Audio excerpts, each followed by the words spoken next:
Big shout out to Bean working at Espresso down in Skyring Terrace, Newstead. Best coffee in the game. Best absolute coffee in the game. Hooking the Platform podcast, and any listeners up with a 10% discount. Shout out. Shout out to Yolanda. Yolanda. That was a mouthful. Their coffee's real fucking good. Best coffee in the game, by far. Just opened up Skyring Terrace. You can order ahead and mention the Platform podcast for a 10% discount.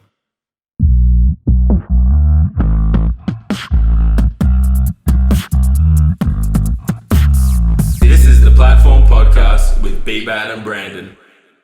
Hello. There we go. Hey. Hey. That is a big head. It is big. Yeah, that's a Fantastic head, mate. Don't listen to them. It's a beautiful head. No, we like it. I like the size. It's a good. Hello, Johnny. Hello. Hello, my spirit animal, Paul. Fuck off. Oh, you beautiful man. I'm a happy man now.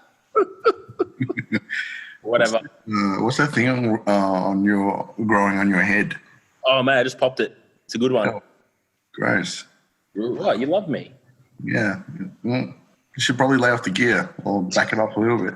That's it. There's no room on his back anymore. It's just spraying to his forehead. It's a lipoma. Oh, mate. So we just had Aaron on the podcast. Oh, how did Aaron go? Dude, he's a talent.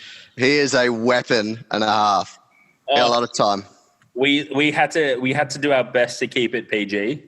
Yeah, he asked me yesterday, actually. He goes, oh, mate, just I got the podcast and the voice tomorrow. So he goes, like what should I say? And I was like, say whatever you want. He's going, oh, but how far should I go into it? I said, have you listened to my podcast? And he goes, oh, no, I haven't yet. I said, listen to my podcast. It'll be a good example. He's like, all right, so just talk about myself, just none of the illegal shit. I'm like, yeah, don't talk about the illegal stuff. Oh, was he not supposed to do that? Oh, really? No, we kept it. He said that, you're not drinking today. Oh, no, I am. Oh, good. Did you just have a coffee as well? Yeah. Oh, okay. Yeah, cool. You got to get cranked up. Yeah, fucking. That's it. I've got a one-up Gawain and his whiskey protein shakes. That was not a good mix. That would not be. That would never be a good mix. Nah. It was the necessities. I had to get my meals in. Fuck. By any means possible. Whatever it takes. That's it. But yeah. So Aaron went all right. Bro. Aaron, one of your lads, Paul. We had him. Yeah, Aaron's my physio. Yeah, we had him freestyle rapping. Yeah, he's amazing. Have you listened to some of his stuff? No, but like he literally freestyled with Jace beatboxing. Yeah, because we have Jace. Fuck yes. It was sick. Yes. Go on to his right now. Go on to his Instagram page, his Somni Instagram page. Yeah. We I follow him. Yeah, and just listen to him. He's hilarious. He is the smallest, whitest black rapper you'll ever come across. I try to type in Somni. I type SOM, and the first thing that comes up is Summer. Oh, could have been worse. Could have been sodomy. Send you his profile, Gawain. Okay, thank you. Yeah, it's like that seems a bit easier. Yeah, but seriously, listen to him, and you're like, oh, he's a bit black. He's a bit gangster. And then you open your eyes, look at him, and he's just the tiniest white man you'll ever see. White. Translucent. What's the name? Yeah, that's that guy there. Yeah, that big head one down there. I got you. All right, send. Oh, yeah. Oh, yeah. I remember this lad. He was really nice. You should employ him, Paul. I have. He's awesome. He's awesome. So what do we owe this honor of this podcast being hosted in the Great Fortitude Barbell? Well, we're meant to have one more person on. Yeah. We got Killian. Yeah. He's on his way. Yeah, he's going. I wanted to go do it there, but Brando said I wasn't allowed. Oh. No. I said. Brando said you're not welcome. Yeah. You're welcome anytime. I knew you'd be keen. Maybe with Brando. Yeah, because Johnny, you're the best. But I agree that Johnny is the best, but we couldn't get the camera to fit all three of us in. So you should only have two people then. Yeah, you could have just gone and got the coffee. It'd have been fine. He's not happy. He's not happy. Look at your face. He's got a second head growing on his forehead, and now everyone's taking a piss out of him. Cool, man. Like, cool. It's okay. Okay. It's okay, Pumpkin. He's like the little brother to us all. Aaron was saying he's looking forward to sparring with you again, Paul. Yeah, it'll be good. It'll be real good, actually. I put up a few boxing things recently. Actually, I'm pretty excited. Noticed that. Yeah. It's the only spot where you haven't broken something yet. Oh no, I broke my jaw before the first fight. I retract. Yeah. 2 weeks before the first fight I broke my jaw, which wasn't ideal. What's that like, getting punched in a broken jaw? Yeah, it's really shit, actually. Yeah. Yeah. See, I very much put Mike Tyson's theory of everyone's got a plan till they get punched in the face into work. 30 seconds into the first round, the goal was not to get punched in the face. So it was like 3 rounds, just dodge, weave, don't attack, you'll be fine. 30 seconds first round, he clocks me square in the jaw. Everything went to shit from there. Jesus. I actually got 2 standing warning counts from the ref. So if you intentionally spit your gum shield out, they'll deduct points and they give you a warning. Because basically, you spit it out, they have to, for safety, you have to pick it up, clean it out. It's time wasting. It allows you to catch your breath. The problem is when the guy hit me in the first round, it kind of dislodged my jaw, so I couldn't grip the gum shield. So I couldn't bite down the gum shield. So every time I'd move, the gum shield would come loose. And so it fell out of my mouth twice. So he gave me a standing, but I couldn't turn around and say that I didn't spit it out. It's just because I couldn't bite down on it, because then he would have stopped the fight. So I had to take 2 standing warnings. Would you box again? Yeah, well, the plan was to box this year. The plan was to box around about June, July before COVID kicked in. Fucking COVID. Yeah, so that's like all those videos that I put up recently were kind of they're about 2 weeks, 3 weeks before COVID. So we were about to go into kind of, I was going to start kind of fight prep. Fight prep is normally about 8 to 10 weeks. So we're going to start amping up sparring and stuff like that. Yep. Yeah, now I don't think I could fight my way out of a wet paper bag. So I gotta get back to that. She'll be right. You ever done boxing before, Gwen? Yeah. Kickboxing, boxing, taekwondo. Whoa. Yeah. I can't think of Muay Thai. What? I did Muay Thai. Muay Thai was fun. Muay Thai is fun. Muay Thai. I think if I wasn't like, I don't know, if I had my life again, that would be that I would probably go past down those sports. Yeah. Really? Yeah. Yeah. Why? I don't know. It's just I find it so intriguing. It's much like football in the sense that you have to be there are so many different variables that will make you an elite athlete, particularly in MMA. You need to be an amazing grappler. You need to have amazing jiu-jitsu. You need to have amazing striking. You need to have amazing cardio. You need to have amazing power, endurance. And I just think that sort of stuff really, really intrigues me. Yeah. Yeah, it's good. I like it. Like it's a real test of self as well. I think, a lot of people don't realize with boxing, they just think it's randomly punching people, but it takes an awful lot of mental control and you really kind of find out who you are when you're in the ring. And 100%, it's the hardest I've ever been in my life. I remember when I first properly sparred, we did 4 rounds, and I've never been so exhausted in my life. Yeah. I've played top level rugby, played 80 minutes of rugby, and I've never been so exhausted. And the thing about it is as well, the guy I was in there he's like a Queensland champion. And as the saying goes, never drop your guard. So even if you're training, so we'd be training and suddenly you kind of put your arms down to chat and someone would clock you in the head, like he'd just punch you. It's like never drop your guard. So you're constantly standing, just ready. So when you're in the ring and you're properly sparring, you don't stop until the bell goes. So it was like 3-4 rounds in, he's just raining punches on you. You're exhausted. I couldn't see, tunnel vision. Everything's like there, just on the point of collapse, exhaustion. But you got to keep punching. You just got to keep throwing punches. Because if you stop punching, he'll knock you out. Yeah. That's just it. That's the game. Like there's no quarter given. You know what I mean? He'll pick you up off the mat and make sure you're okay. But in that moment, there's no quarter given. Never drop. What's that saying? Fatigue will. I'm going to butcher it and it won't do it justice. But fatigue is what really can really separate strong people, really good people. Yeah, it's that ability to go on. Yeah, when you're keep fucked. going when you've got nothing. Like Yeah. you're, like everything's gone black. Like the tunnel has closed on you. You can't really see. And what's interesting is the first thing to go is your hearing. I don't know if you've ever been to that point of exhaustion, but like, you know you're getting there when suddenly you can't hear, like your hearing goes. Yeah. And then you're like, oh, you know shit's going down and there's about 2 minutes left in the round. You go and can't hear. And then like suddenly all your periphery goes black. So all you can see is just kind of straight in front of you. And there's like another minute and a half and you just gotta keep I wonder going. if that's actually like really sort of quantifiable phenomenon where it's like a runner's high. You know what I mean? I reckon very similar to that. Yeah, I reckon. But I don't know. You find out a lot about yourself at that point. Mm. Yeah, thinking it was just you and one other person in a ring, and all they want to do is punch you. Yeah, that's it. That's it. And the thing about it is, which probably makes it worse, is, you know, these guys have control.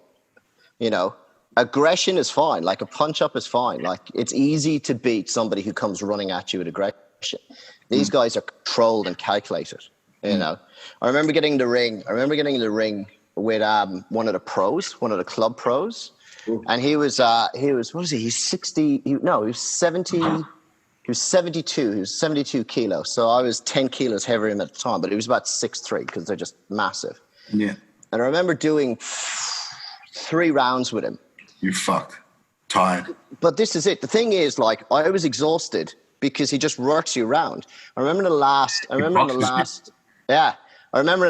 round, we're in there, and I'm thinking to myself, I'm going all right. I'm holding my own, like I'm jabbing and I'm powering and everything's good. And then the next thing I know, out of nowhere, I had no idea how it happened. I'm in the corner and he's just unleashed on me. He has literally cat and moused me into this position where there was no escape. It was like checkmate. It was at that moment I understand the analogy about boxing is like chess. Yeah. He walked me for about a minute and a half to put me in the exact position he wanted me.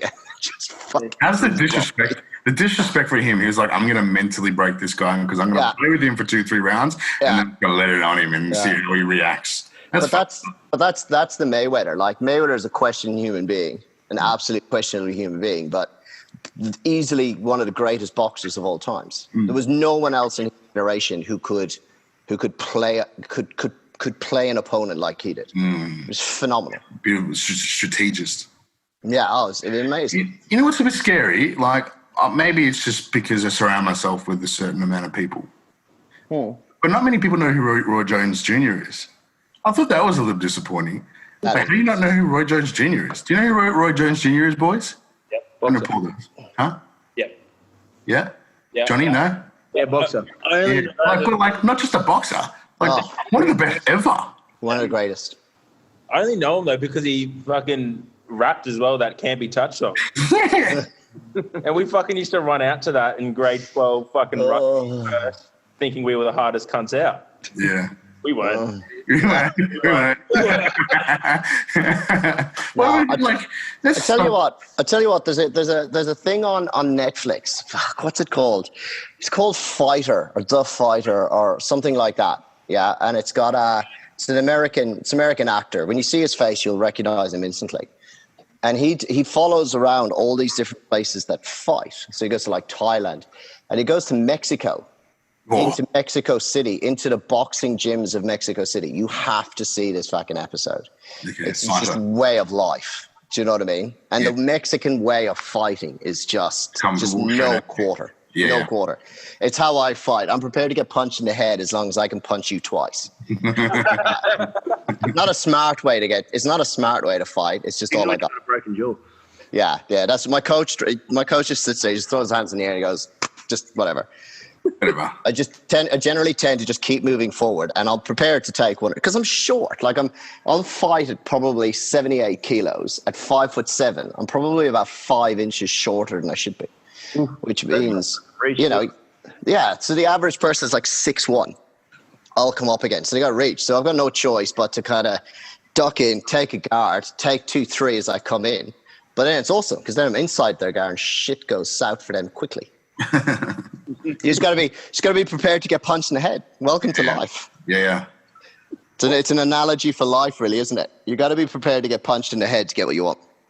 Yeah, put that on a t-shirt. What? Yeah, that's it. Like, how'd you go from rugby to boxing? Oh, because I stopped playing rugby, and if I didn't train, I'd get fat. Because he's an Irishman, duh. Yeah. But it is. It's 100%. Like, I'm not a big training fan. Like as a teenager, because I was always short. I was 5'7". They could never make me go tall, so I always went wide. So I was just absolutely hammered in the gym. Do you know what I mean? Just abused the amount of training that I did. So when I was 16, I was playing under 16s, under 18s, like under 21s, and I used to play for senior men. So I used to play for the junior, which would be like the Reggies or second grade rugby, at 16 years of age. So I would train on the field 7 to 8 times a week. So I would go to training at like 6 o'clock in the evening, do the under 16s, and then stay for the under 18s. So it's 2 hours at a time.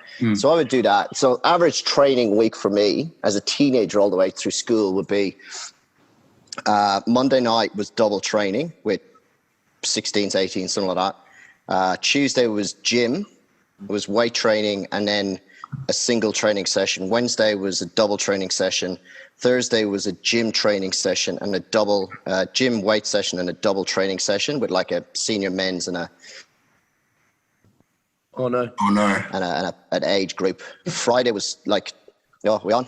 Yeah. Friday was 2 captains, and then Saturday I'd play 3 games, and that was rugby. I also played Gaelic football, soccer, hurling, so I played all of it. I remember playing Gaelic football is the better version of AFL. Yeah, 100%. The better version. AFL shit, but like, what's it like playing? Fucking insane. It's super fast, super skillful. So I did that. Like I remember I won a championship. I remember I won a grand final. So played the game, played the full 80 minutes, walked off the field, took my jersey off, grabbed the next jersey of I think it was the under 18 team, put that jersey on, and then turned around, walked back in the field and played another 80 minutes. Played another grand final. So by the time I got to like my mid 20s, I was psychologically overtrained. Like the idea of walking into a gym was a disaster. I just couldn't face it. I didn't lift weights for fucking I don't know how long. It was just that burn. It was that mental fatigue, that mental completely. And then I played social rugby over here, got back into a bit of training. So then when I retired from rugby because my body was just busted, I needed something else. And I still, to this day, have like the mental scars of weight training. So just going to a gym to keep fit wasn't a thing. So my options were get fat, which isn't a good look in our industry, or find something else that motivated me to get fit. And Bo, I don't think you've met Bo. Bo, my coach, my boxing coach, like he's got 2 Queensland titles and an Aussie title, or fought for an Aussie title. And he was like, mate, just come do pads with me. Just, fucking be fun, keep you fit. And that was it. I think I did 2 pad sessions with him. And then my next obsession began.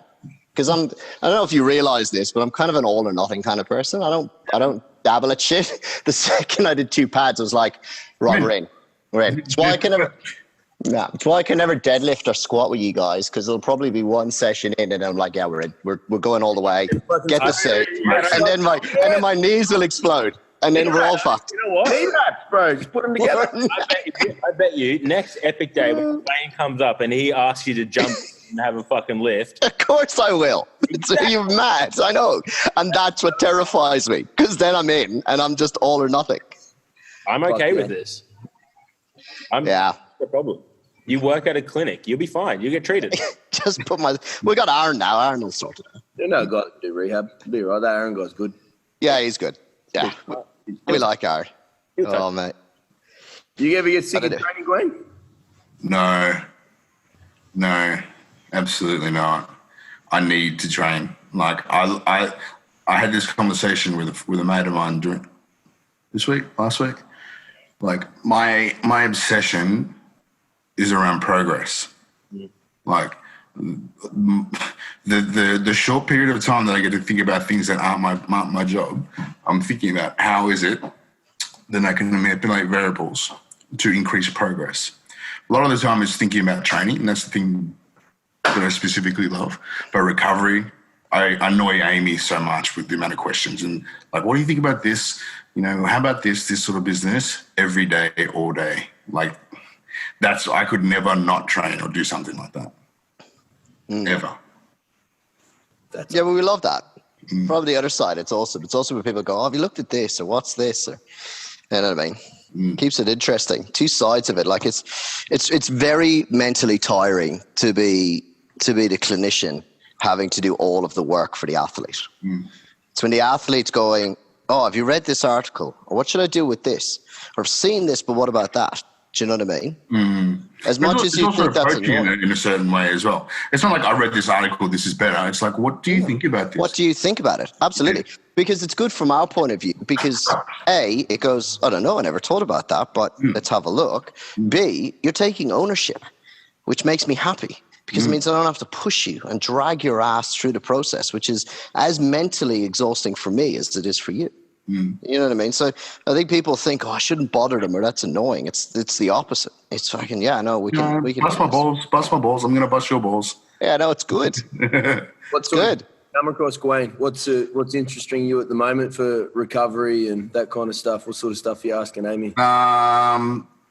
Because I've been playing a lot with food,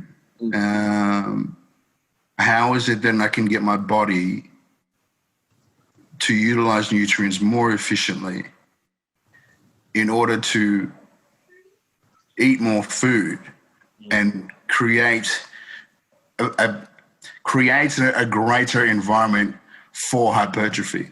And how do I get it to the point where I can be eating 6,000-7,000 calories clean food and be, between 10 and 15% body fat? How do you do that? Because there's got to be a way. There's got to be a way where we can progress because the body is so intelligent, but also quite simple in a way. It's logical. Like you push it to a point, and then you push it a little harder, and you push it a little harder, and it adapts. It's the same thing with food. Like if you're going to eat, anyone who's been on a nutrition plan, let's say you eat 5,000 calories as your base. It's only a matter of time, obviously talking directly to your training, that you're beginning to sort of push the realms where you're like, okay, I'm starting to get hungry. I need to increase my food. But how do we get that to an obscene level? I'm much like Paul. I work in extremes. I want to be 170 kilos at 15% body fat. How do I get there? There's got to be a way that I can teach my body to adapt and then adapt quick enough to be able to create that environment. But that's exactly that. And that's kind of what I was talking about. What was it? Thursday. Now that's the exciting things. It's not just about, and this is where with Killian and stuff, it's going to be great to talk to him because I love his ideas behind, skill acquisition, specificity, and stuff like that. The perfect example is the word used, hypertrophy. It's not all about hypertrophy. Sometimes, and this is what I was talking about to you Thursday, when I'm looking into it, and I'm going to get parameters around it. But when you look at velocity training, strength development or increasing power output isn't necessarily about making the muscle bigger. Does that make sense? Which goes against what everybody talks about, because they're like, oh, it's just the bigger the muscle, the more I get. But what you have to understand is force output from muscle is dictated by so many different variables. You have neurological activation, skill acquisition. Can you use the muscle to do the thing you want? Just because it's there doesn't mean it'll work. Of course. The size of the muscle, glycogen usage, substrate usage, transport, simple things like calcium. Everyone thinks, oh, I take calcium because calcium is what makes my bones strong. The reality is the most important thing for calcium, or calcium's main role in the body, is actually for muscle contraction, not for bone strength. The body will store it on the bones, which in turn makes bones stronger. But when you start talking about effective, then you start talking about effective calcium transfers and ion transfers for potential action potentials of muscles. That's the exciting thing, because there your 1%ers right there. So that's what I was talking about with the velocity stuff. Is it's potentially something that I want to have a look in and get some parameters around, because the idea of developing velocity training, which is working at set constant velocities, which will guarantee, because there's a formula and a direct curve around it, so you can map it and you can track trajectory on force output and thus progression without putting excessive load on the bar. And what's great is I can do it 3 days in a row at different weight. So I can control load volume and loading of the muscle, which impacts or has a control over the rate of which you create muscle degeneration and maximizes recovery. So from a very simple point of view, when you start talking about guys at year level of lifting, what it may allow, I don't know, but I'm going to look into it. What it may allow is for this load management and this weight management system. So over a 52-week period, I can control the load, which thus decreases the strain on the muscle without decreasing the risk of progression. So I can maximize force output, but decrease the strain on the muscles, which should then, as a result, decrease the amount of risk of injury, which is great, but also decrease the amount of time needed for deload, which is dead space. And for you guys, you have to do it. At some point over 12 months, you have to deload. You have to drop below a 75% RM rate. Do you know what I mean? Or you're just going to fucking explode something. Now, if you're pushing kilograms every time, what it means is your rest to work ratio has to be higher. So if you train in blocks of 12 weeks at above 85, at above 90% RM, and push all the time, which is generally what you guys do to get the amount of force output needed.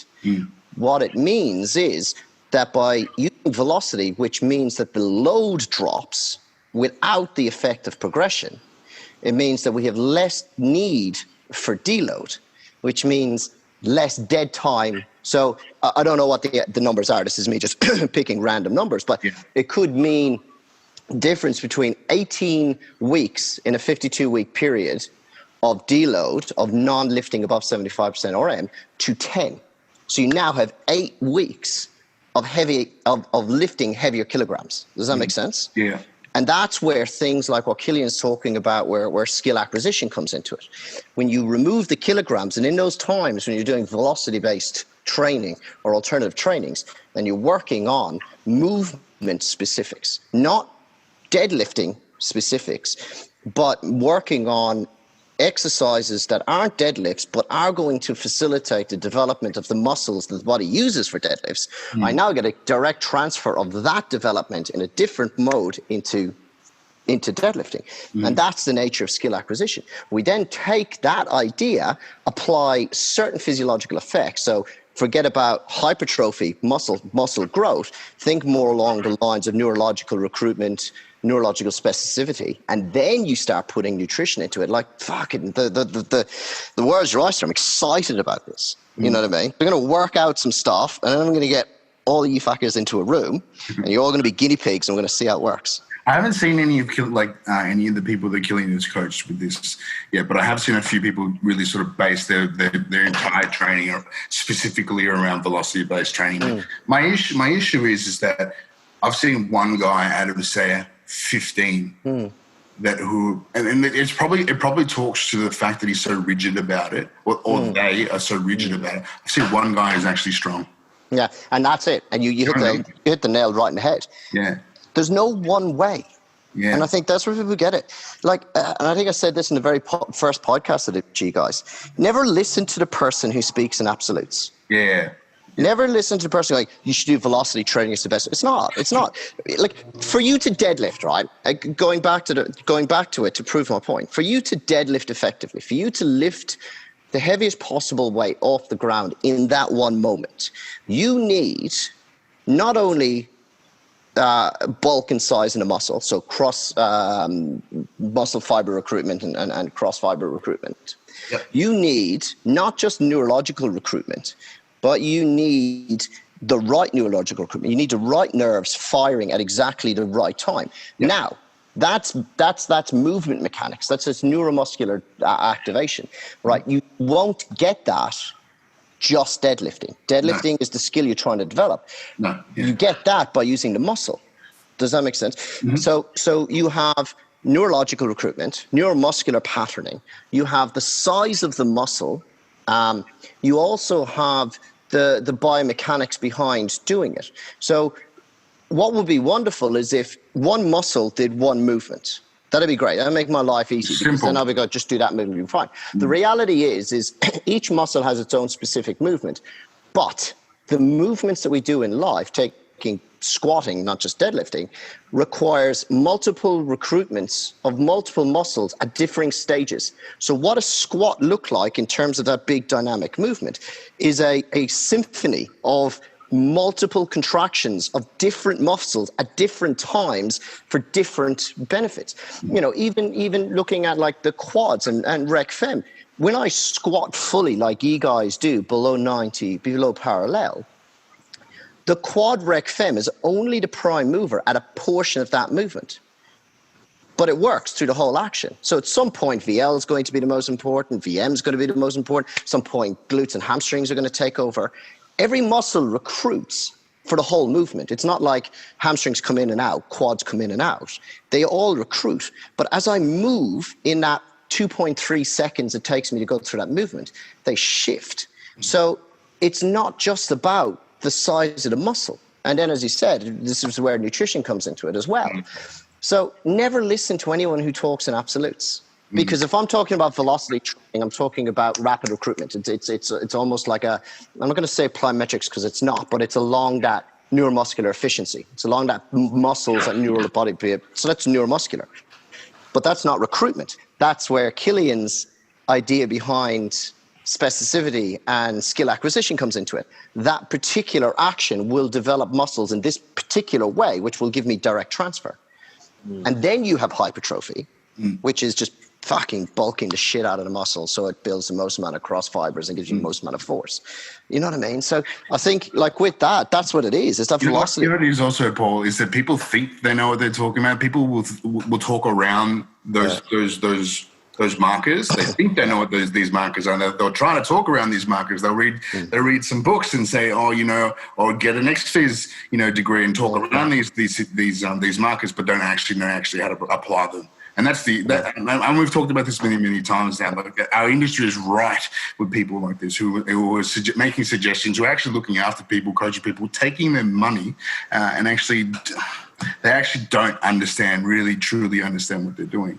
But that's good for you though, because people get hurt and they go, hey.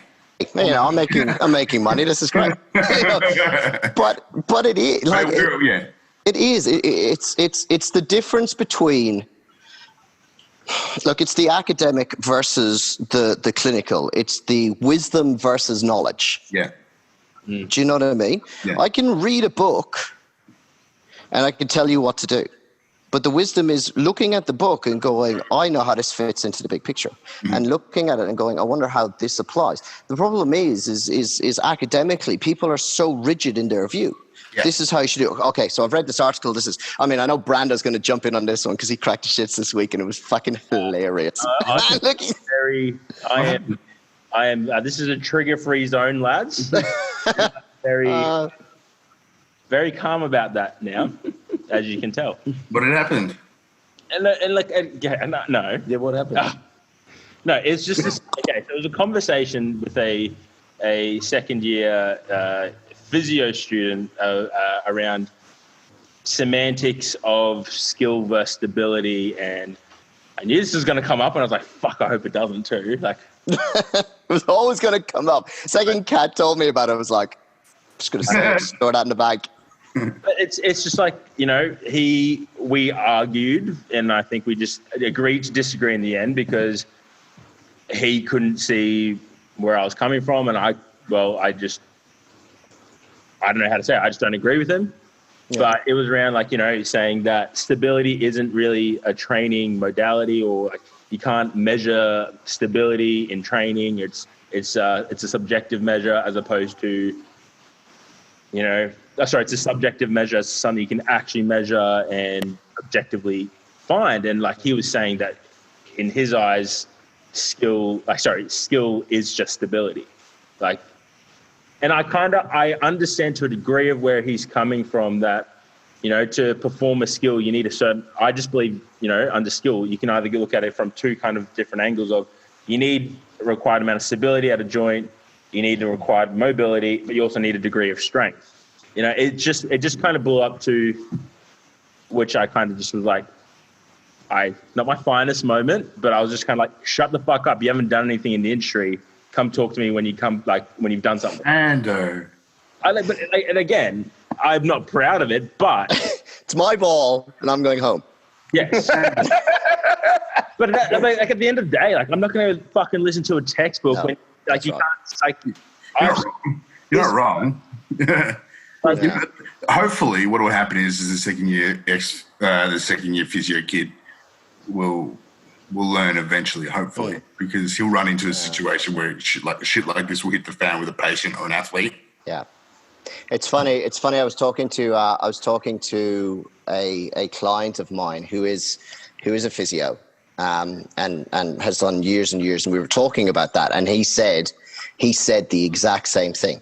The only way you can talk with people like this to change their mind, which is why I never get angry about it, because you don't know what you don't know until you don't know it. Yeah. The only way he's going to change his mind is 5 years into the industry, working in a clinic and seeing patients that don't work. He'll either hurt them or they won't progress and nothing will happen, even though the textbook said this is what it needs to do. It is the only way that these people learn. So never get angry with them, because you don't know what you don't know until you don't know it. Yeah. But at the same time, you sit there and you go, I understand what you're saying, but think about it along these lines. Consider this. And don't get, I'm going to defend myself here because I sound like an asshole. You are an asshole. That conversation did start off that way, but there was just it just was never a consideration. I think that's why I got more mad, because I'm like, you're here to learn. Was he in your clinic, Paul? No, he was shadowing me. No. Do you honestly think that conversation would have happened in my clinic? Which annoys me, which annoys me probably a little bit more, because, and this isn't a reflection, and this is in support of Brando more than anything else, is he probably thought that he could academically bully Brando around. Yeah. And that's I have me the shits. I have these conversations all the time, because it's really, I've got a cert 3 and 4 in fitness, and that's about as far as my credentials go. But my buy-in as a person is when you walk into Valhalla and you look at that squat board, and the first 4 out of 5 names on that top list squat board are my athletes. That's my buy-in. It goes 410, 385, then 375. Go fuck off, mate. It's like I said to you in one of the podcasts. Knowledge is knowing. Knowledge is knowing a tomato is a fruit. Wisdom is knowing not to put in a fruit salad. It's just you'll have knowledge, but wisdom needs to come. But never forget also that there are people who are just fucking assholes. Yeah. There's a lot of, unfortunately. Yeah, so he might just be an asshole. The young kid will learn. He'll learn, man. He'll learn or he'll quit. When you look at it, doesn't go there. Yes, you're right. He'll learn or he will quit. Because the reality is the reason why there is so much dropout in this industry, in allied health and things like that, is the ones that don't learn quit. Yeah. Because you will learn or you will experience very quickly that what the textbook tells you to do very rarely is what is required with a patient. And 6 months in, 12 months in, patients not getting what they want, not coming back to see you, you not being able to have any form of meaningful thing. What happens is it's always the patient's fault and it's not yours. And then you just go, this is bullshit, I'm out. These people fall out. We go back to the entire thing in our first conversation. It's about entitlement. Oh yes. Yes. It is though. It completely is. I can read a book too, nerd. Calm down. I can read a book, but you can't fucking do what I do. It's pretty simple. And that's the thing. That's what grinds my gears about this whole fucking. There's a guy. Okay, fuck Brandon. I said I wouldn't get triggered, but I saw on Instagram. Just breathe. Don't breathe, Brando. Let it out. Don't breathe. Oh, the jacket's off, DC. Come on, just go, mate. Just let it go. Let it go. All of it. Hang on, there's Fortitude barbell shirts. What the hell, Johnny? He wants a Fortitude barbell. I got you, bro. I'll hook you up. I want one. Where's mine? And the platform. Oh, your never get shirts actually at the gym. I just keep forgetting. Because I'm right. No, but okay, no. It's because you never come and visit us your anymore. account. Apparently, you're a fucking strength coach now. But it's like Now you got to put strength coach after your name. yeah, but like Then you're a strength coach. This guy had like strength coach in his Instagram handle, and like I looked on his like this guy again looks like a 95 kilo to 100 kilo bloke. Are we talking about the same person? No, What's this wrong is with a him? person, but he was squatting 130. Like What's his name? I'm not saying on the podcast. Johnny, can you show Johnny and I'm going to search him? No, but like, but that's the thing. Like, you're in the industry now, and you've got a social media account. You've trained a couple of people, and all of a sudden you're a strength coach. It's like, cunt. Your squat's 130. I could fucking do that in my peasant form. Like, come. Oh, I shouldn't say that at all. But like, come on. Oh. Like, seriously. Like, there's got to be an elevation or a standard that raises in the industry. It's like, no offense, but I'm not going to see you if you're a strength coach and can only squat 130. Like, How much is enough to be a strength coach in? No, but that's the thing. It's like it's you gotta have the credentials. And if I'm looking at someone and I go, what have you done for others? And I don't like again. That's me being an absolute dick, looking at him going, look, you know what? Probably 130 is really good for yourself, whatever. But then I look through your profile and man, you haven't done shit. Get the fuck out of here. Because like no shit, my biggest squat's 260, but I coach a guy who squatted 410. Like. How's he meant to study profile though? Just let it out, Brando. Let it out. Keep going, buddy. It's It's a cleansing space. Let it go. No, start it by doing like I don't care what you can do as much as I care about what you can do for others. And So right now, you when know, is he allowed to be a strength coach on Instagram? when you fucking get results for others, But he's not allowed to have a Instagram page until then. now, you can have an Instagram page. Just don't big note yourself and say you're the strength coach. Like fuck So off. he can't say strength coach. No, I just think you should be more fucking in tune to where you're actually like. So what does he write? What is he? What? Just his name? Fucking write your name. Write your fucking name. I don't give a fuck. Everyone's got that. This is your preview for this episode, by the way. Yeah, that's it. Absolutely. Yeah, but Can I be a strength coach? no, your knees would not let you be a strength coach. It's probably wise. Let's be honest. I just think if you're going to call yourself something, back it up. That's my point of that. And that Yeah, but look, that's the big question, isn't it? Like there's the entitlement thing and all that. Like so much of everything, you need to be able to back it up. Like what's that saying? When does arrogance become confidence? When you have proven results behind you. Yeah. Do you know what I mean? You're only arrogant until you got proven results. But then when you play devil's advocate, do you need to be arrogant before you can be confident? Like how does it work? And that's the gray area where the people who have already achieved it need to be the ones that are guiding and leading the next people coming through. Arrogance I have no problem with. I have no problem with arrogance. I think to be successful in whatever you do, there's a level of arrogance. For that reason, you have to be arrogant enough to believe you can do it without anything to show that you have the ability to do it. Because, you haven't done any. You've gone out of university, graduated last week. You have no proven record. You have no reputation. So you can't go into the industry second guessing yourself. That becomes arrogance. Do you know what I mean? And you're a wanker until you've worked in the industry. We'll take you guys from coaching. You're an arrogant wanker until you've coached enough people who have squatted over 350, and then you're confident. no, I'm Does still that an make sense? Well, yeah. You're a lovable wanker versus just a wanker. It's the difference. I think there's a difference. between being But how do you? just humble. Yeah. I don't know. Maybe I've just had a different.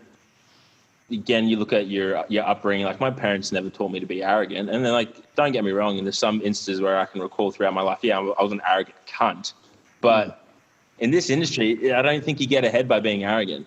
Like the people that are looked at as arrogant in this industry, they're labeled as fuckwits. Well, I guess okay. The way I'd put it to you then is, what other trait do you use to offset? Because look at it this way: you look at Year World, right? So, so I've just finished watching that. What was the English powerlifter? What was his name? Documentary on Netflix. Eddie Hall. Eddie Hall. I just watched his document. I'm reading his book at the moment. Yeah. I shit you. It's just like having a conversation with Kane. But if you listen to him, he's arrogant, completely arrogant. He has to be. I'm gonna be the best. I'm gonna beat these guys. These guys are proven warriors, proven world champions, and I'm just gonna come in and gonna beat them because I'm better. So I guess how do you offset that? So now we'll take this physio friend of yours, because you're the guy with the experience. He's a young kid, 2 years into the thing. So everything falls on your shoulders, not his, because you don't know what you don't know till you don't know it. It's now your job to guide him to be better. So you don't want the arrogance to go away, because the arrogance becomes confidence. How do you offset the arrogance? What do you teach? Exactly, humbleness. So sometimes having the argument about him being right and wrong isn't the way to do it. It's going, okay, mate, but it's about changing the subject and focusing on developing another aspect of his personality that allows him to be a better human while he's going from arrogant to confident. So what was your question? What's the question? What is the traits that you look for to promote? What do you try to develop in these guys? Because it's our responsibility. Like, we're proven. We can be confident because we've done the job. Yeah, but I think if you want to, like, let's. I'm angling towards you, Gawain, eventually for the answer. Yeah, no. I believe it's not about us though. I believe as a coach, it's our job to get results for others. So it's that pursuit of. Let's look at myself. But what's the difference with him? Because he is just another one of your athletes. He's just not lifting weights. You're developing his mind, not his body. And I think that's another reason why I got so pissed off, because I know that when this kid leaves, he's now a reflection of me. Yet I don't agree with what he's saying. I don't have right now, either he doesn't see me as an equal or something to take on my opinion. And I think that's what. Did he ever say that to you? Or is that you thinking that's how I felt? Because I've fallen into this trap for many years, and where I always held myself up about what I thought other people will think of me. I was never outward with my knowledge. I was never outward at the beginning with what I thought, because I was worried that, because I mean, you guys spend enough time with me. A lot of the way I think is very different to conventional physio. It's very different to conventional ex-phys. So and the reason I bring that up is, like, I went through a lot of that going, they're not going to respect my opinion. They're going to believe they're above me. I'm so different to where they are. They're just going to, you know what I mean? So I didn't do it. But then I thought, sometimes it's your responsibility to just enlighten and not to get shitty. It's your own inner insecurities that make you think that's what do you know what I mean? Yeah, but then at what point is someone just unteachable who doesn't want to learn because they think they know it all? That's when I'm going to shut up and go, Gawain, it's all you for the next 5 minutes. I feel you're the man far more qualified than I to take this from here. Like, it's just going to take time, Brandon. Like, that's on him to be able to make the mistakes that he's going to make anyway. You're obviously going to teach him. It sounds like he's there for shadowing, but really what he really should be there is an understanding is how to run a business. Because the textbook stuff is textbook stuff. Everyone can read a fucking book. Simple. But how do you actually develop that into a business is probably where his head should be, but it's not. So you're actually going to teach him some business smarts as well, so an element of humility as well. But, yeah. And those guys, like you said, that aren't humble, aren't ready to learn, and they get stuck in their own little... They're not going to, for now. But you give them the opportunity down the track to be able to change, because everyone makes, like I've fucked up, Paul's fucked up, all of us have fucked up before. But we've learned from it. I assure you, I've learned from it. Yeah. So what do you think, Wade? Like, what do you think if we start looking at that when we move from arrogant to confident? How do we offset the arrogance? Because we want the arrogance. You look at any sports person, the Eddie Halls, the Muhammad Alis, the Joe Frasers, the you look at any professional rugby player talking, I'm the greatest, I'm amazing, I'm fantastic, I'm brilliant. But I'm going to take the field in any level of professional topic you can get sport. I can't go out there going, I'm actually really happy to be here because I'm probably only around about midway good enough to be here. Yeah. There's two things that I want to say about that. The Eddie Hall depiction is the exact depiction that I'm sure that not only myself but everyone at Big Dogs has. Right? If everyone turns up to Big Dogs, we are all training, we're all eating, we're all doing whatever we can possibly to do in order to win. It may be unrealistic to think that I'm going to win, maybe, but I'm putting in the hard yards all day, every day to be able to what? It's not unrealistic to think you'd win Big Dog. I don't think it's unrealistic either. I reckon I already should have won, but that's beside the point. That's that arrogance. Like I'm still a competitor. Yeah, but like, okay, sorry to interrupt, but you don't come off as arrogant. Like, let's go Big Dogs won. Big Dogs won. Yeah. Remember, Eric, Chad's at the back, and they're fucking like about to rip each other's head off. Yeah. That's arrogant to me. True, that is arrogance, but it's a different sort of arrogance. There's an arrogance. My arrogance is stepping away and not being around them, not considering them at all. Yeah, I was just about to say, so not the Big Dog, is this the one that you were having a nap at the back? Yeah. So is that not arrogant? You have the best lifters in the world. In the world, not just the strongest people in Australia, the strongest people in the world that demand reverence, which they deserve because they're the top 0.0001% of the strongest people in the world. And there's fucking Gawain having a nap at the back. Yeah. Is that not arrogance? Yeah, it is. Because I don't give a fuck about what they're doing, what they're arguing about. Damn straight. You need it. You need it. You need arrogance. Arrogance is good. What was that guy in Wall Street? Greed is good. Yeah. Arrogance is good. But you have to offset it. Yeah, and I think Johnny just hit the nail on the head. Like, there's different ways of displaying arrogance, and it comes through. And I think that's what Paul's trying to get across with this. He just fucking could have said it at the start. We wouldn't be. I could have, but then we wouldn't reach 3 hours in our podcast. So keep going. I don't. Nicola was like, "You better be home early." I'm like, that's not happening. Have you met Paul? But do you know what I mean? Like, and that's exactly what I'm getting at. Like, and that's there are. So how do you?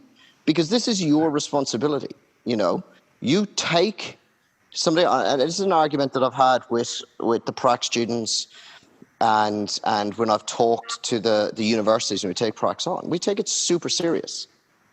Those students should be leaving my clinic better than when they came in. Mm-hmm.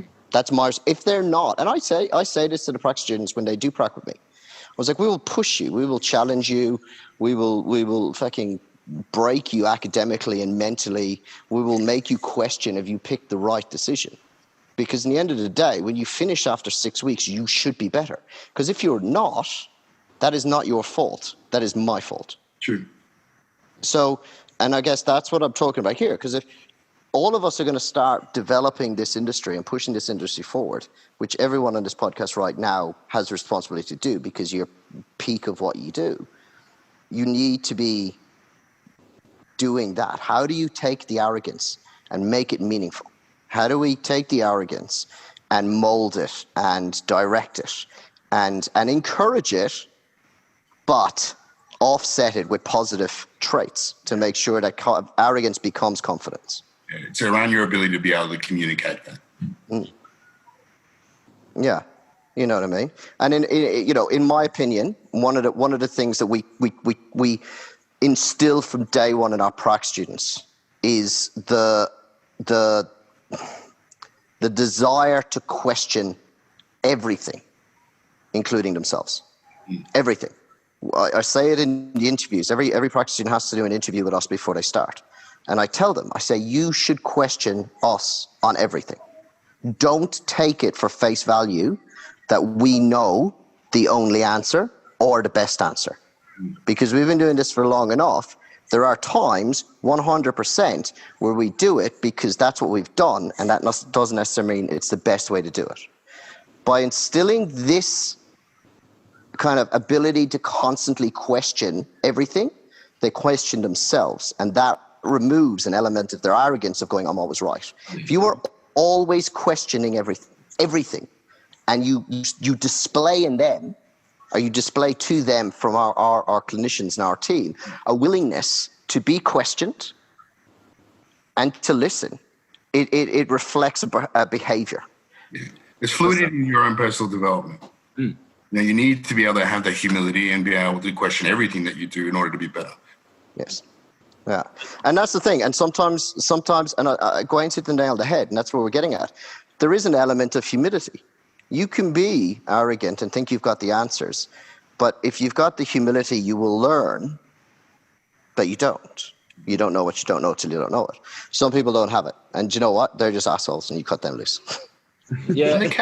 They're the people that quit. Don't worry about them. Yeah. 100%. Like, make a good point. And I had this conversation, I think, with Gawain a couple of weeks ago about, habits I've instilled in the last year. And I think my mindset's changed. In fact, like after every coaching session, or after I've had 6 back-to-back, whatever it is, I will sit down and reflect on each session. I'm like, what did I do good? What did I do bad? How could I have done this better? And then the other thing I've really instilled this year is that, and I think it was after working kind of with the muscle doc, Jordo, through his pre-script, it's like, I don't know anything. Well, you do. I do. You do. You just know it all. You just don't know it all. Exactly. And that's probably a better way to put it. It's like, I don't know everything. There's nothing wrong with that either. No, and I think that's the thing that's helped me the most, especially. Because you know what, Brando, your physio mate, he thinks he knows it all. Yeah. But that's the thing. Like, I think that's why I've progressed so much. And even during COVID, I handled it better because I was like, well, kind of like with your training, Gawain, like you focus on different, ways to progress. It's like, cool, now I can really start to understand and learn more and read textbooks. But then I have the experience to apply them to different scenarios. And I think that's the difference. When the shit hits the fan. Yeah, exactly.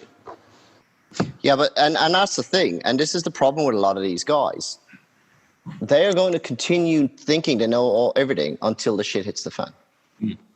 It's not, we've talked about this in previous podcasts. It's not until you're at your lowest low. It's not until shit's gone really bad that you go, okay, that's what I need to do. Yeah. Or ask for help, right? Physios and osteos stuff ask for your help, Paul. What's that? How often you get other allied health specialists ask for your help? I get it a bit. Yeah. Not shitloads, but yeah, I do get it a bit. It's a good thing. It's a great thing because I ask for help all the time. Yeah.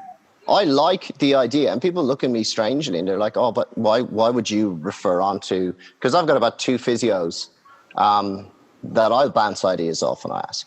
Do you know what I mean? Because it's good. It's good to get a different perspective. You know what I mean? There's a point where the whole learning never stops. The more you know, the more you learn what you don't know, and the hungrier you are to know it. And that's the reality. That's the difference between arrogance and confidence. When you're confident, you know your abilities and you've got that proven record. So you're okay to ask for help. Yeah. Because it's not an admission of failure and defeat, because you've lost the arrogance. You've gained the humility, lost the arrogance, and the confidence that's replaced is going, I don't need to prove that I know what I'm talking about. You know what I mean? It's great. And to be honest with you, it's a sign of progression professionally, personally, whatever. The person who asks for help, Absolutely. That's why you're top of the game, bro, I think. Absolutely. What's that? That's why you're at the top of the game, bro. That's a great example. Why are you so highlighted right now? Why am I so highlighted? Yeah, it looked like a ghost story around a campfire. I was literally texting Claudia inside to turn the light on out here because it's getting dark. I didn't want to leave the podcast, so I'm just texting her inside the lounge room. But I'm looking inside the lounge room. I don't think she's got her phone on her because she hasn't moved. She's like, nah, fuck you. Yeah, probably. She's like, you can just sit in the dark. Don't worry about it. Well, yeah, might as well. Yeah. We got 10 new questions, boys. Really? 10 new questions. Okay. Oh, we over already. We've only been on here an hour. I know. Well, so we were supposed to have Killian, but because it is 2:30 a.m., I think he's still asleep. I'm pretty sure he fell asleep. I think you should ring him.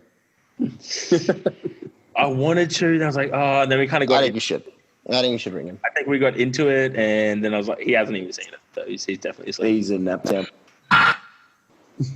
This is why, like, all these, like, we got to find guests who live in Australia. We're getting Anton on. Oh, Anton. Fuck, you mentioned. Do you know, what's his last name? Menenko. Menenko. Anton Menenko. BJJ world champ. Bronze medal. Bronze, apparently, okay. Yeah. But he, we had him on last What? He got What does he do? He's jiu-jitsu. Yeah, black belt. He's a 25-year-old kid that thinks like a 70-year-old with wisdom. Yeah. He's just on another level. All those jits guys at that level, they just think differently to everybody else. They see things. Oh, yeah. And then the way he talked was crazy. It was incredible. For a young fella, like so young. We started talking rugby, and then all of a sudden he talked about how not everyone has enough challenge in their life, and that's the reason why no one progresses, because they don't want to take on challenge and overcome it. Uncomfortable. Yeah. And that went for an hour and a half on challenge. It was unreal. Yeah. Yeah. Be comfortable being uncomfortable. Yeah. So But it does. Like I said, it boils down. It all boils down to that difference. You're confident, to kind of finish off the arrogance confidence. You've got to fail big, to succeed big, to be confident you know what you're doing. And that's what replaces arrogance. Your job, Brando, is to teach humility while you're getting there. Do you know what I mean? That's just the reality of it. Yeah. Look at you being all grown up. Who? Look at you. You're just rocking you. You're just rocking. You're just angry now, aren't you? You're proper triggered. I'm processing it through all my head because I've taken on prac students before, and like I take it very seriously. Like, we joke around and shit like that. That's who I am. But it's one of the things I take pride in. Like, I studied teaching for 2 years, and I find myself now. I held a coach development seminar at a gym on Tuesday for 2 and a bit hours. Like, that's something I really fucking love doing. Like, speaking to people, saying to Gawain yesterday, I got a gig in 4 weeks with a company talking to their sales team about high performance mindset, like, and how to get ahead and shit like that. Like, this is something that I'm really enjoying and really, like, I'm honored to do, because I'm surprised, 1, people want to listen to me. 2, I can't believe they want to listen to me. And then 3, like, I've got something to say and I can't believe they find it interesting. So, but like, at the end of the day, I'm so honored when these people come to me. I've just never have been met with this mindset from this certain individual. And again, that's probably more a reflection on me and an experience for me and a learning and development for my own mentoring, teaching and lecturing, whatever the fuck it is. But can't help everyone, bro. Be thankful for it, because it's going to happen again. Mm-hmm. Yeah, and that's the thing. It's just like I think with everything, I was mad at him first, and then I was kind of mad at myself, because like I didn't language it properly enough for him to get it then. And then it comes back to what G said, like halfway through this podcast, Paul trying to point to Claudia for the light. Now he's doing it. She's looking at me now. Yeah. Wait for it. Wait for it. There we go. Oh. Let there be light. G is like, it's all about communication. It's like, I think the more it brings up, it's like, it's just highlighting to me that I failed to communicate what I was trying to say properly. And that's what frustrates me more than anything, more than his, arrogant. Like, I deal with arrogance all the time. I'm best friends with Kane, but shout out. But, shout out Kane. It's. I think that's why it pisses me off, because it's like that's on me. Yeah. Not Bailey. Yeah, but how it's exciting. How exciting is that? You get to learn from that. Yeah. I know. What did you say? Don't be pissed off.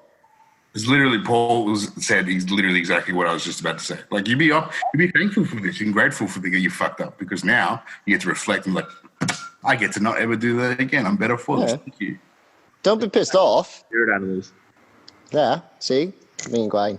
Can't wait till we can actually do this in person. Beer and whiskey. Oh. I just want to be amazing. Let out of Melbourne, Gawain. Yeah, if Victoria could, come on, mate. That's it. Jump the border. I don't have any control over the state government. Mate, start digging that tunnel now, buddy. You can do it. Hey, look, I'm just going out on a limb here, but you have injuries. Paul's an ex-Fizz. You have to travel Queensland. That's a medical reason. Very medical. An athlete. Yeah. You're an athlete. I'll write you a note, bro. Thank you. Signing off, Johnny. Be bad. Done. How's your training going, G, with all this shit now? Oh, bye. He's turned the lights on. He doesn't have a Claudia. No, I don't. It was going really good up until the second wave. Really good. And then, second wave hit. But look, we'll get through it. It is what it is. You find a way. Well, there's a goal, there's a way. What's your focus with, like, obviously going back to the conversation at the very start, you need to progress. Yep. What's your focus now in terms, is it the nutrition aspect? Just learning more about that and creating, I'd written the next 10 to 12 weeks in actually training programming, and just looking at it and looking to be able to learn from it and execute and see what I can take from it. Just because, like Paul, I have some inclinations around training methodology, and then my perspective on that. Although when I give programs and I run programs for lifters and athletes, my training programs all have my own little spin on it. But I'm really, really lucky that I've been able to link in with really good coaches overseas, where I've been able to bounce my thinking off them, and beginning to sort of just tinker around with, really, really sort of immerse myself in my own methodology. That makes sense. Yeah. And then being able to very slowly apply to the lifters that I've got who are able to lift. Yeah. And learn from it. Sick. How's your stuff going, Johnny? I haven't spoken to you since really everything's opened up. Fortitude, pumping. Hey, we're back to normal, man, which is cool. Gyms it's ever been, full client basis training again. Did you keep any of that online? All that stuff you were doing in COVID? What is it for us now? It's more of a in the back pocket for people who can't make it here now. So, and then I do have one client who trains in the UK, and we catch up now on FaceTime every 3 or 4 weeks there. But I mean, because you really seem to embrace it and actually make something great out of it. Absolutely. It's an extra. I do prefer being able to see the person, be able to touch the person in the room. Yeah, 100%. Be the human. Yeah. I mean, I froth for personal training, for lack of a better word. I like being there with that person. So that the gym's back, everyone's back in here. But the thing exists now for people who, I did it just the other week. Dude couldn't get in here because he was a bit sick. Obviously, responsible not come here. So we was like, we'll just Zoom this week instead. Yeah. Still train. That's awesome. And I've got one client who's still working from home and the gym's too far from him. Yeah. And he's sticking with the Zoom stuff. But it's more in the back pocket rather than trying to push. Well, that's good. But on that as well, actually, because I'm interested as well, jumping back into that confidence, arrogance thing. You've been in this industry in powerlifting a fucking long time. You must have definitely dealt with the biggest egos. Do you know what I mean? What's your opinion on it? Not from necessarily a training thing, but managing and dealing with that. How many federations are you banned from? I got banned. Yeah. But you know what I mean? You were, as Brando said, do you know what I mean? You were there in the good old days or the dark days, whatever you want to talk about, when powerlifting was just gritty in dungeons and fucking nothing but ego and big personalities. How did you control that? How did you deal with a guy who was confident, arrogant but confident, or just a fuckwit? Man, to be very honest, I just live in my own world. Yeah. And I don't. You do. I don't let any of that shit bother me, get to me, or it doesn't even exist to me. I don't even see it. I've been always reflect on some of the cool comps I've done over the years, but I just didn't even see any of that stuff because I'm just so, whether it's caught up or I just live in my own bubble. I stay in my little lane and don't really worry too much about what everyone else is doing outside of that little world. Yeah. Which I think's been good for me. That might be Have you always been like that? Because that, to be honest with you, like, you know, teacher and student, from the teacher point of view, it's a great attitude to have. You got, how did you learn, or have you just always been water off a duck's back? Always just ran on my own lane, bro, and just worried about my own stuff. Never let anyone else too much get to me or worry about what anyone else is doing, essentially. Like, I got my path. I want to go that way. I'll always keep checking, see what other people are doing because, you know, I don't know everything. So I think it's important to see what everyone else is doing, but I'm always just stuck in my own lane and do my own thing. Yeah. And then that's, I guess, brought with the group of people that like being around what I do and do the same thing, which is pretty cool, I think. Yeah, it's good. See, I was always opposite. I was not like that. I was not like the way they're in. I had to learn. I had to, I don't know, I guess fail. I had to realize, and I had to be checked by my coach. Be like, listen, you need to calm your fucking self down right now. Not about anyone else.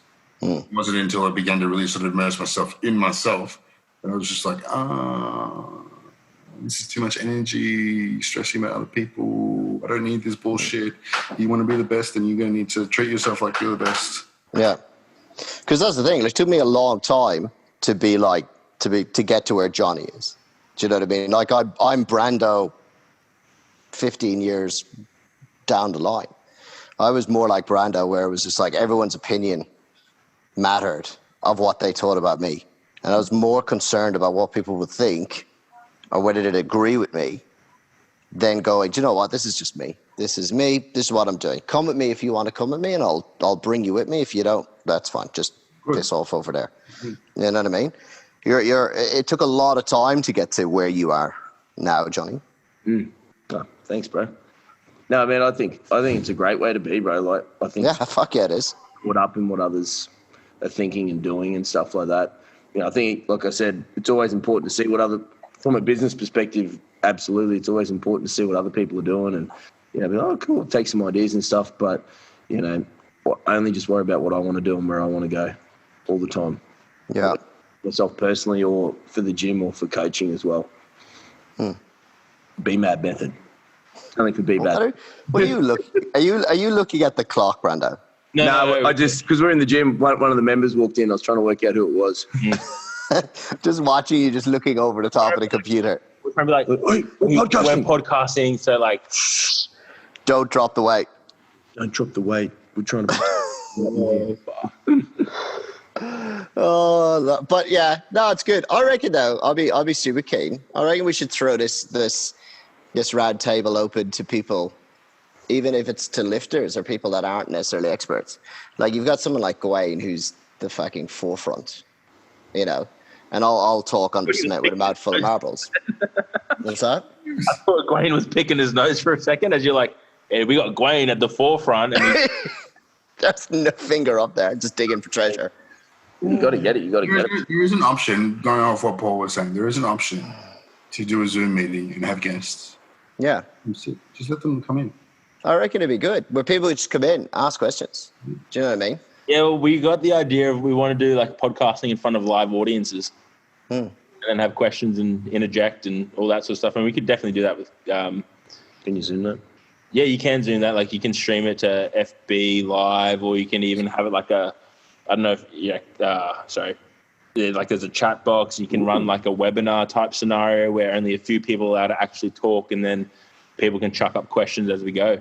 Sick. Yeah, because I've got a lecture. I've got to do a lecture in 2 weeks' time for UQ, where apparently it's open to the whole cohort. Where it'll be like however fucking many people. Sick. We'll be there. We'll be there. So I reckon it'd be good, though. I reckon it'd be good. Just throw questions. You know, I only need 2 or 3 questions, and I can probably take it to 3 hours. To be honest, we didn't even ask you a question today. Fair point. Do you have a question? We asked about boxing. Oh, we did ask about boxing. Oh shit! Is that how we got here with boxing? And then now fuck, we did too. Good work, team. Wow, wow, that was all going. No, any podcast with you, Paul, is literally like 70% Paul and the 30% broken up into the other people. I need to stop doing that. I feel bad. It's arrogance, confidence, just hogging limelight. I don't even think it's arrogance or confidence. I just think you genuinely love to talk. I do love to talk. Like, I love mad chats. Watch. He does. He does. I like mad chats. Mad chats. Yeah, I reckon that's the next one. I reckon the next one of the month, we throw it open to whoever wants to jump on. Also, I do have a question for Gawain. Yeah. When are you moving to Queensland? Good point, actually. I want to know that answer as well, Gawain. Just a date and time, bro. No big deal. Hey? Just a date and time, if that's all right. Time? I've got a spare bedroom. Yeah. Let's be honest, Gawain, it's time. It's definitely time. As soon as I can leave the state, I'm on a plane. Way less COVID up here. Way less COVID. More sunshine too. Yeah, Just start digging that tunnel, buddy. Just start digging that tunnel. We'll pick you up out in the desert somewhere. Can we confirm that as a platform podcast exclusive that as soon as borders open, you're moving? I'll move in. I'm going to start petition Anna right now. Just going to flick her an email. We're done. We sold. Yeah. Wednesdays at 11 a.m. At Fortitude? Done. At Valhalla. Valhalla. What if I want to be exclusively at Fortitude? Oh, careful. We can do that too. We deadlift Saturdays, if that works for you. He Done. wants to talk about what Fuck he yes. wants for dinner. Okay, go. That's going to Brandon's like, what about me? I'm wearing a Fortitude shirt. Where's yours? Well, It's in the mail. It's coming. Yeah. I think I actually got your platform shirt, and I think it's a 3 or 4 XL. So Yeah. it will There's be- that 15% body fat. yeah. Gotta fit into that. And you know what? You know what we'll even do? What's that? We will send you down a pair of Fortitude barbell deadlift socks. Oh, yeah. How big's your foot? Oh, I'm a 13 sneaker. We got you. Yeah, we'll squeeze that in. Yeah, we got that. Best deadlift socks in the game. We'll, yeah. I saw them actually Wednesday or Thursday. Amy had them on. well, Paul, if you deadlift, you can have a pair. Yeah. When he deadlift. I'm not entirely sure I'm prepared for the spine to fall out my asshole. though. What about everyone agrees right now on the podcast that we I agree. done I agree. Capo deadlift comp end of the year. I think we should all do it. Oh, can you imagine? I'm too competitive. If I do it, I'd have to do well, and I haven't deadlifted over 70 kilos. Not to do well either. I'm all for this. Gawain is happy to coach you. He just said that. Yeah. No, I do. I play to win. I haven't deadlifted over 70 kilos in about 4 years. Now's the time. Deadlift suit. We'll go equipped on this one, Glenn, I think. He's not against it. Yeah. See? Go old school powerlifting would be great. OG. Yep. That's it. Just killing it. OG. You know what? Speaking of OG, I was thinking about this before when we were talking about like old school comps and shit. Do you remember the mullet you had? G? Oh, shit. Did I have a mullet? Did you have a mullet, G? Long hair at the back. Can you Did. grow that until Look at this, mate. What happened? right now? Don't cut your hair until you're allowed into Queensland. Yes. Yes. Don't do it. Let it loose. Hey, Just let it go. Yeah, no more haircuts until you can get to Queensland. I forgot that I actually had that when I was competing. I remember seeing video from Pro Rule 1. And I'm pretty sure you had a mullet. I did. Yeah, I did. I had it definitely at 2010 Nationals. Yep. God, that's so long ago. It's 10 years. Yeah, man. We can bring it back to mullets. Do it. Needs to be done. Mine's developing nicely. It's very good. The beard, too. It matches. Thank you. I have definitely gotten stronger since I have more mullet. You look larger. What's your body weight right now? It's a light day, so I don't want to talk about today, but around 120. Okay, around 120, like below 120? 119 to 120. He just pulled 240 for 10 and can confirm it was fucking easy. That's a lot. Yeah. That's a lot of rep. 240 for 10. Yeah, I was very happy. They moved really well. Bet your 230 squat as well, raw. Yeah, 227, man. That's sick. I was fucking pretty happy with that, mate. Yeah, I've been chasing, seeing I've never done it before, forever. But I was hoping for 220. I was going to go 220, hoping for it to be good enough to be allowed 227. And he was allowed. 220 was actually not the greatest, but I said, fuck it, I know what I need to do to squat 227, and that's I need to be fucking more aggressive. So we did that. And I think the 227 was actually better than the 20. It was. It was tidy, man. Yeah, that was cool, which is good, man, because I think I really want to challenge myself for raw squatting because I've always been quite nervous with raw squats. I think coming from equip lifting, always being in gear, always wearing knee wraps and not having the most stable squat and never actually addressing it because I could just put knee wraps or a squat suit on to fix my problems. And I really wanted to overcome that. So, this year, while there's been no comps, it's been, fuck it, let's squat some actual weights and get better at lifting. Like a milestone for me on deload week was jumping in reds. So I went from 1 red, 2 red, 3 red, which I'd never done before, which was kind of cool for me. Yeah. So what are you squatting at the moment? Clean? 227.5. That's good. Yeah, I'm That's super real good. good. 27.5 PR. I get a shit out of knee wrap. Knees or bare knees? I can't remember, Johnny. I had some sleeves. But, man, they don't do much. Those things I got on there, old and stinky. They fucking stink. Yeah, they're pretty nasty. Fucking wrapping his knees when he rolls down those fucking, oh, man. That is a stank you'll never stink in your life. Yeah, because you can't wash them. No, of course not. You lose the power. Yeah, you lose the power. It's unlucky now. Yeah, exactly. Now I've squatted 227.5 in them, man. They ain't going anywhere. People undervalue the bare knee squatting, raw squatting to the actual wrapped and equipped squats because it's hard, because it's scary and it's uncomfortable. Yeah, absolutely, bro. Put my hand up for that. I agree because I remember sending you a video and it was 155 in wraps and you're like, why the fuck are you wearing wraps? 155 kilos. So what do you guys? So I'm interested now because you piqued my interest in this. So what's your mentality around progression, regression? Like, so if you're going clean skin versus wraps versus sleeves, do you know what I mean? Like, how do you progress it? Where's your training mentality around that? Do you look at technique? Do you look at, like, where do you go, fuck no, there's no way I'm letting you clear skin, you're going wraps, or you can only go wraps once you've reached this point, or we're going to build your wraps by going from clean skin to sleeve, you know what I mean? Like, what do you look for? What's your process? I think it's like for a long time and like going back a few years, I used to truly believe that tracking on a pair of wraps would change your technique in a squat and all this sort of stuff. I don't think that anymore. I think, there's a lot of benefit from squatting raw or squatting in sleeves and then carrying over to wraps. It's all about execution of your squat rather than, relying on wraps to execute a failing stability aspect or something. Yeah. Like, that's what I mean. Like, does it matter? Like, do you know what I mean? Would you turn around and go, do you know what?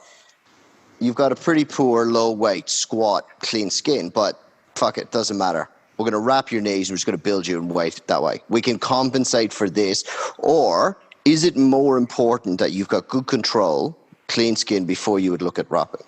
Yeah. So like the client I brought in on Thursday, Paul? Yeah.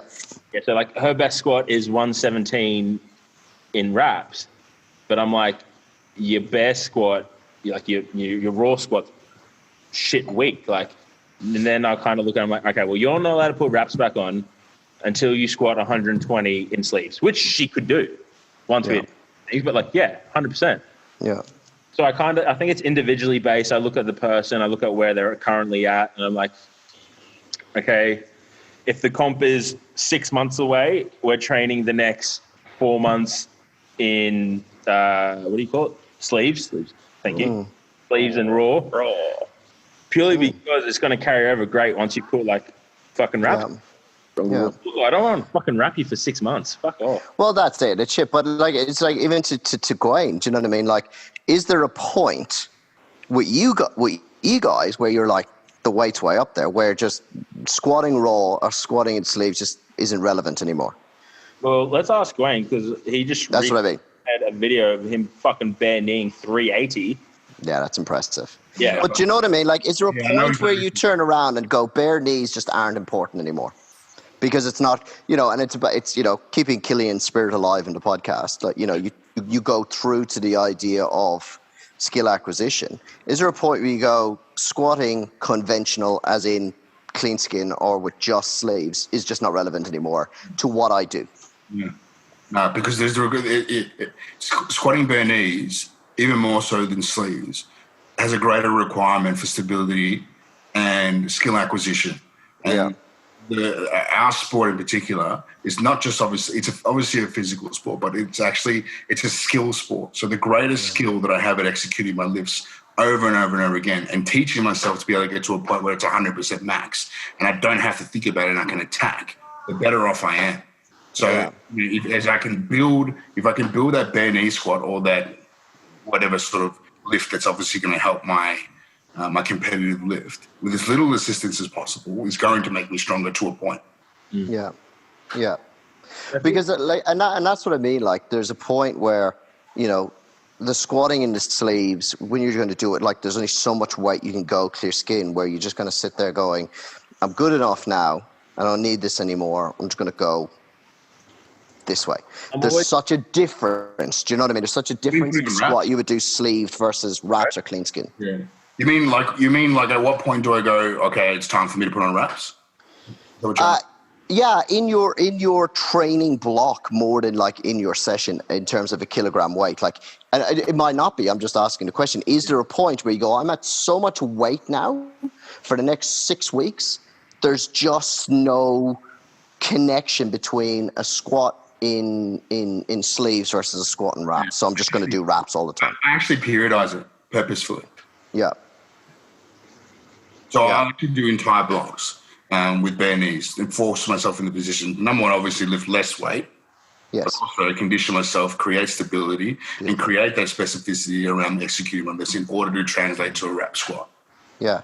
And because see, that's right. There shouldn't be a big of a difference when you're chucking on some wraps. Yeah. And see, that's the biggest takeaway, like, out of the whole podcast and Killian's things. Like, it's this idea, that's skill acquisition right there.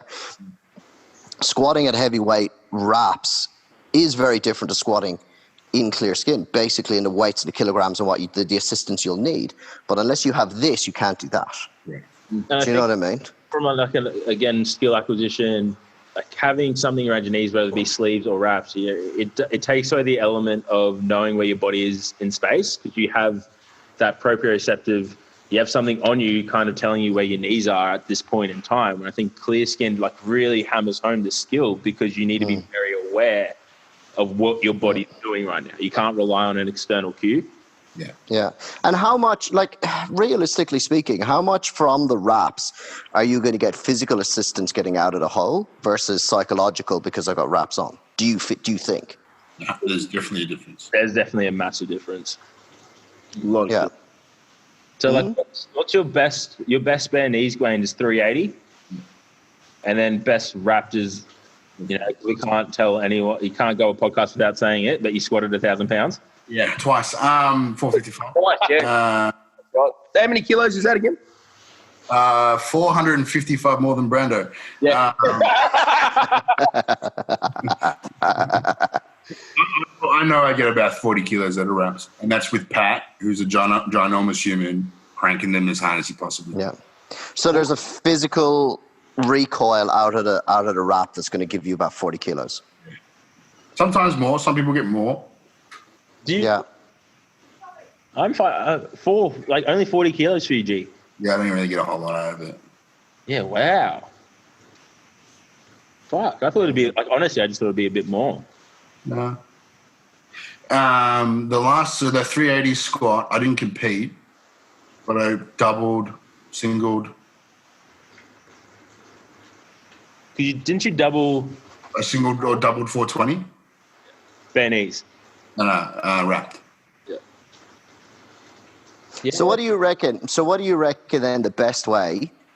Because I've super peaked on my interest now, so I'm just going to hammer you questions with this stuff. So what do you reckon the best way, the best training leading into a block where you're going to be wrapped to get the best outcome out of wrap knees for maximum weight? Does that make sense? Yeah, I know. Obviously, depending on the person and their ability as an athlete, because there is a skill acquisition, a minor skill acquisition to using wraps. There is a skill to it. So whenever I periodize, I actually periodize 2 blocks: the block that I have with the bare knees and the block that I have with the wraps to actually go into my competition. Right? I'm trying to get the most out of my body in the bare knee squat to be able to then pivot and then chuck some wraps on and add 20, 30 kilos straight away. Yeah. Right? Yeah. But I don't really see many people do that though. Do you find, G, that, like, I guess, do you find you have to really, obviously everything you do is purposeful, but as soon as you go into wraps, you're instantly at that higher weight, or do you kind of like play around with some weights you've handled before? The lighter wrap. I'd use a lot of wrap, but like we were just talking about, I know I can get 40 kilos out of a wrap, out of a crank wrap.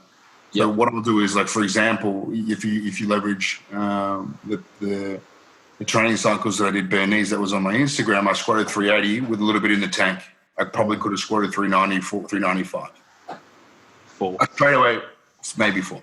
So what's your opinion then, thinking about that, in terms of progression of load? Do you think progression of load, it's better developing hypertrophy in the clean skin block or in the wrap block? What I mean by that, if I know I'm definitely going to get 40 kilos when I wrap, if I can maximize, to just argument's sake, go from a 380 to a 410 clean skin, just in a progression of load, I know I'm instantly going in at 450, and my requirement to progress is less. I can go in smaller increments. Does that make sense? So my risk of injury at the highest load is less. Would that be accurate in terms of the clean skin is when it's the best time to progress large increments of load? Yeah, because at the end of the day, you're in a position where you're mighty, mighty, mighty strong. Yeah. You're fairly close within those ranges of your wrap squat anyway. So you're actually going to allow yourself an element of recovery in that period as well, when you're chucking on the wraps. Yeah. But you need to, obviously, the important part is, particularly probably the first, depending on the athlete, anywhere sort of between 2 to 4 week mark at the beginning of the block, to allow for a greater skill acquisition period with the wrap squat in order to then leverage the strength that you've gained. Because the reality is, with the bare knee squat, if we park the actual skill acquisition portion of that, it requires you to be more brutally strong. With the wrap squat, it's a little bit different. It requires you maybe a little bit of extra finesse to use those wraps to your advantage. So you need to allow yourself, depending on the athlete, like I said, to be able to leverage that and get them in the rhythm of obviously using those wraps. Yeah. That's good. And Johnny, do you do the same mentality, or do you do different? Like, I'm interested to see different ideals behind this. Man, absolutely. I think this is for competition lifters only, because I train a mix of people. So if they're not competing, then I don't even worry about a knee wrap, unless I bring some ideas of it. But I'm just gathering information now for October. You said I'm not going to let someone. It's December. Wrap. December. I'm going to do it in October. I'm just going to go balls deep. If they're not the greatest squatter, 100%. Yeah. I don't want to try and learn from my mistakes, I guess. I'm not trying to hide my problems and get away with the knee wrap squat. Yeah. But you want to load them up. You want to load someone up who's not a technically skilled person. Yeah. You're going to be able to put an extra 10, 20% on for no reason other than obviously the wrap is there to protect you in a way. Right? Yeah. You're going to actually just amplify the issues that the lifter already has. Yeah. Put them at greater risk. Absolutely. So you would put most of your kind of focus on developing the squat clean skin kind of. So if you're thinking 4 months down the line, 5 months down the line, I want my athlete at this weight. So this is where we're going to come in at. This is what I want you lifting as your best. So you'll kind of 5 months back from that, clean skin, be going, we need you hitting these targets because that's what's going to allow me to build it. You kind of know your lifting. You kind of know what they can get out of reps. So like, if you're like, let's just pick two numbers. If someone gets 30 kilos out of a set of reps and they're currently a 140 squatter and you're thinking, hey, I want to get them to a 180 squatter, you just work on that raw squat. And you know in the back of your mind, if you can get them to a 150 raw, when it does come time for the reps, that 180 will be there. And then obviously if the comp's coming a bit closer, then we can start thinking about knee wraps a bit sooner. But thinking about end result, if you know your person well enough, you kind of know where they'll end up raw lifting. It's really interesting because it gives me, from my world, an insight into kind of where, I guess, all that auxiliary lifting and all of that secondary training becomes really important. Do you know what I mean? If you're going to build the load, it's no different to, we'll say, doing preseason training for a rugby team. You know, if you get their off season when they're lifting heavy weights in October wrong, you're going to get to March and they're just going to be fucked. They're just not going to play well. They're going to finish middle of the table. Something I always worry about with the knee wraps is overdoing it, because you can get more reps at weights, and then you've just really got to consider that fatigue that comes into it.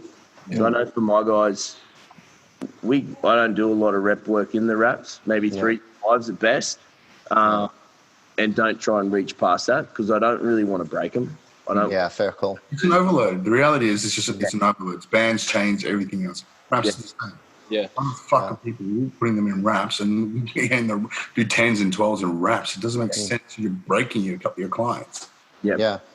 But it is interesting because, like, from my world, when you look at that and thinking about how you guys are going to develop them, it becomes far more obvious to me that when you are in the middle of that block in that clean skin, it's so much more important the auxiliary or the accessory as opposed to auxiliary work, because it's that accessory stuff that's going to promote movement mechanics and better neuromuscular pattern engagement. So it's those smaller muscles, those neural patterning. And then as we come into towards the end of your training, and when you are going to start maybe looking at wraps, or you're going to go into a block of heavy, suddenly the auxiliary as opposed to accessory work becomes far more important. So it's interesting from our point of view, or from my point of view, when I get your lifters in the clinic where you turn around, you're going, you know, this is what's going on with you, this is where you're broken. But by understanding where you're looking at 5 months out from a comp of where you're lifting them, it's going to go, this isn't great, but this is more important because this is going to give you the best result based on the block of training you're doing right now. And then we can address this in here because this is more relevant to this. Does that make sense? It's more pertinent to the training. And I think that's the problem that a lot of people don't realize. Like, all of this stuff becomes tied hand in hand. And doing the wrong auxiliary work at the wrong time can have a big detriment. Like, if you're trying to develop clean skin patterning, you know what I mean? It's the accessory work, the stability stabilizers, pelvic stabilizers, knee stabilizers, going to be so much more important. Whereas if you're in those, moving into that wrap block where you're going to build that strength into a comp strength, the auxiliary work, the strength of a hamstring as an example, becomes more relevant and will have a better direct translation into what you're doing. You know, where a lot of people get it wrong. They're going, oh, your hips are shit, so we're just going to do this now, without realizing that it could actually be detrimental training them in that. You may go, oh, your hip stability is poor. We'll address it, but right now is not the time. You know, and I think a lot of people don't realize that. Not sexy, Paul. No, it's just boring, really. It's where I live. I use myself as an example because way back when, like 4 or 5 years ago, Brando would have just fucking, honestly, if I had probably really shitty to say, but I would have just gassed up more and gone harder. Tighten the wraps, up the dose, drop the reps. And then I became smarter. Do you know why? Because I fucked my back. I was going to say 4 or 5 years or 4 or 5 days. Oh, bro, I need you. My hips need your hands on my body. Yeah, I got your message. We'll sort it out. Well, we'll chuck you. Speaking about his hips, I had a really good idea.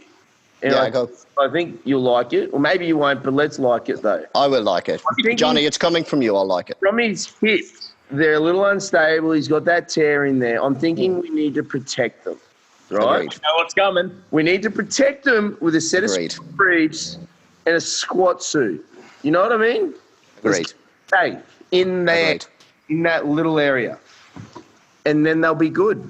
Very good. What we could do, and there could be a niche as well. Yep. Have you ever thought about hip wraps, not knee wraps? Just get like really long wraps Yep. and just like crank them around their hips and just pull it all in. I'd like to do this to Brendo. I think we could try it. We'll prototype it and chuck it on Brenda. I'm going to just say, Johnny is like, obviously, he's a really intelligent coach with his clients. When it comes to me, I don't talk about what weights I'm lifting, what body weight I am, or any injuries with him because it's always more. More, and More. sometimes you need more. Yeah. But with his own clients, smart as a whistle. I Me, think- for my clients, always more. Hit a 1RM, go.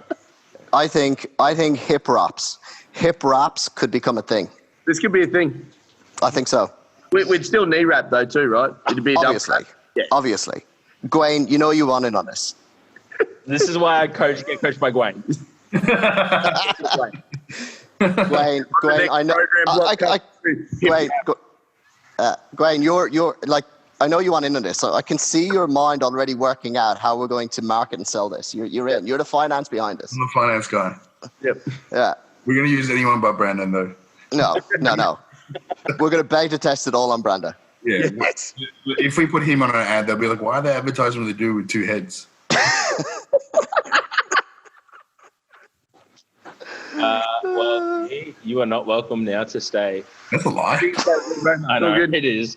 We actually have 3 bedrooms, which means Paul removed. That's fine. I'll just bring the family. It'll be like our own little commune. Yeah, 100%. That'll be fine. Nick will he'll love it. Of course she will. She'll be delighted. Finally, a powerlifting community. Oh, Yeah, just a commune. It's like our own little vehicle. having like Some will call it a cult. probably where we all just live together and live. Yeah, And somehow make money. In a big mansion in the woods. that's right. They'll call it something that sounds like a cult, Yeah. but not quite. Could be on Netflix in 10 or 20 years' time, looking at it as a cult. Why don't we just call it a cult? Just the cult community. Oh, the Kool-Aid. I think We'll need the Kool-Aid. Yeah. We all sleep in bunk beds. Oh, I shotgun. Shotgun top bunk. I am not on the bottom bunk. Imagine G, that no, No, Paul we'd and G. reinforce the bunks. We reinforce bunks. No. It's not a lot of effort to climb up there. I'm good with the bottom. It's a lot of cardio to get to the top bunk. Fuck. All right. Now, we Go. have 10 new questions. Who's going first? A gentleman will always let the other gentleman go first. Excellent. So good. So Gwen's first. Cool. Are you ready? Go. Biggest lesson you've learned. Biggest lesson learned: be humble and confident. Gwen. Everything happens for a reason. If you could live underwater, Paul, would you live underwater? 100%. I fucking love the water. I spend a whole lot of my time underwater anyway. Yeah, we need to go diving too, bro. Yes, we do. As soon as we can. G. Yes. Yes. What is your biggest challenge, Paul?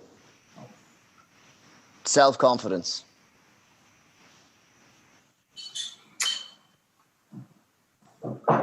Patience. Now, Paul, I think you're going to get this next one, and I'm curious to see where you're at. Great, I know you'll also get it. Okay. It's a given. Is cereal a soup? Sorry, say that again. Is cereal a soup, Paul? Is cereal a soup? Think No. about it. No, not Why at not? all. Why? What? You're Why is it asking not a a- chef. Why is it not a soup? Why is it not a soup? Yes. It's the liquid to solid ratios out. Is it? What's the right ratio? What if you put more liquid and less solid in? Then it's a soup. So if I put less cereal in my bowl with more milk, that would make it a soup. then it's basically milk with floaty things. It's not a soup. It's not a soup. G? No, it's 100% liquid to solid ratio. Depends on the ratio. What do you say, G? It depends on the ratio. Yeah, that's right. No way. I feel like soup has to have a vegetable in it. Why? No, that's silly. That's silly. Thank you. Who eats soup anyway? Chowder doesn't have vegetables really. You can put them in there, but true chowder doesn't have vegetables, just seafood. It's not a soup. Paul said it's not a soup. What conspiracy theory do you think is real? Oh shit! UFOs.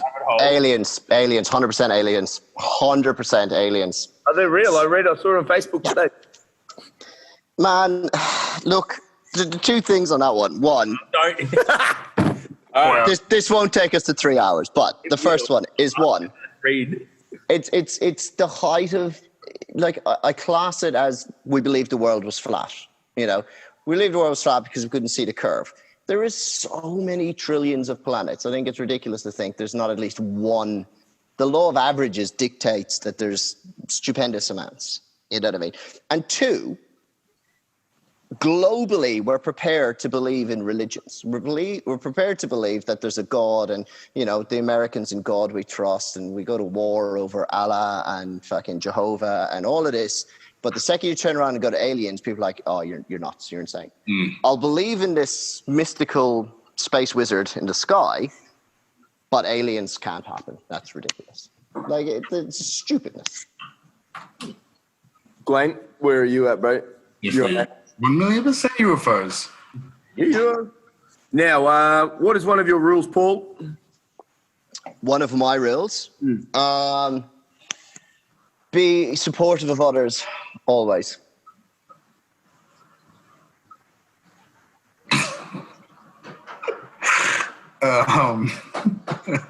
Rules that aren't sexual. You can share those rules. Safety law, safety rule, safety word. I think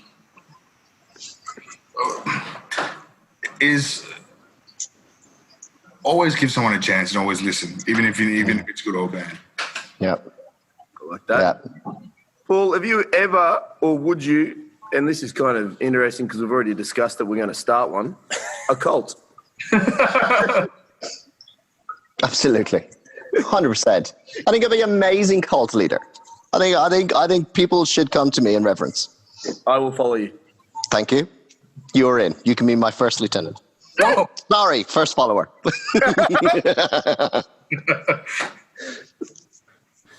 I know, aren't we already in a cult? Like, Power thing. yeah. Yeah, we are. Life is a video game, Paul. Whoa. Shit, got a little excited. How many chickens to kill an elephant, boys? How many chickens to kill an elephant? A giant chicken or normal sized chickens? Normal sized chicken, giant elephant. Giant elephant, normal sized chicken. Does he eat the chicken? Whatever you want him to do to the chicken. One. Choke on the chicken? Pretty much. Yeah. Joking the chicken, maybe? That was elephant. That was the elephant. Oh, yeah. Yeah, it was. G? I can't argue with choking the chicken. Okay, if life's a video game, what cheat code would you like? What? Life is a video game, what cheat code do you want? Cheat code. You know what that is? Yeah, I do. I'm not very big on video games. I know, that's what I had to ask. I'll tell you what, give me 5 options. Extra life, all the money in the world, any car you want, super fast, or super intelligence.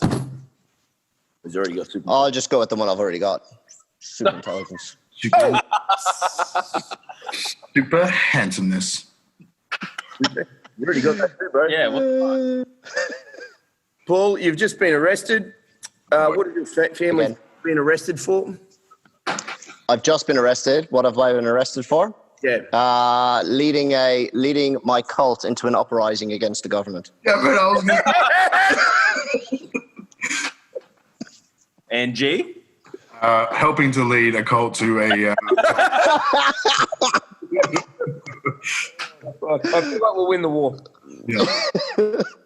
With super intelligence and super handsomeness, how could we not? We're in. We've got this shit I'll sorted. finally follow you anyway. That sounds like the end to a really cute love letter. Love it. We're in. I'll send plans for Tuesday's attack. We're gonna go down to Melbourne. We're gonna bust G out first, and then we're gonna take it over. Fuck. I love Yeah. I love these podcasts. Glory day started with boxing. Yeah. We didn't even ask a question. That's brilliant. You should message Killian again and see is he ready. He's genuinely, I was like, this guy's definitely asleep. Do you know what would be hilarious if he literally like just messaged going, "Oh shit, bro, I'm just up." Going, "Come on, we've got another 3 hours. It's fine." I would just be like, all right, let's do it. Babe, I'm not coming home. I love you. We will definitely do this again. Hopefully we'll actually get Killian on this time. That's Killian Hamilton for falling asleep. But I like the idea of the the crew or the audience or whatever. we'll make this happen. It's good. G, stay safe. I love you. No. I've got messages to prove it though. Love you, Johnny. Love you, Paul. Love you more. That's it. All right, we done? We clapping? I'm not clapping until he says it. Love you. Hey! Are we clapping? Did I miss the clap? We Oh, clap. fuck's sake, I'm out. Yeah, don't worry about it. None of you are allowed into my cult. All right, lads. Talk soon. Sweet as, guys. Love it. See you later.